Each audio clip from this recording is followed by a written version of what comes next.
Kahit may water bottle kayo, araw-araw nyo palitan yung tubig. Yan.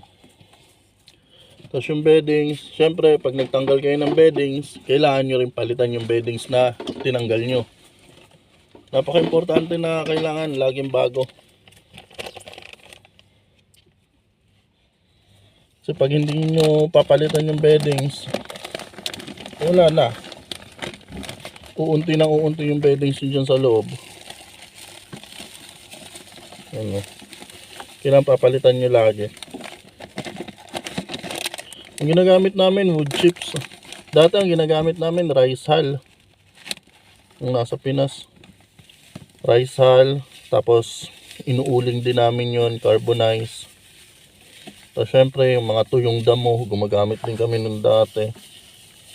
Pero yung rice hull talaga, maganda siya.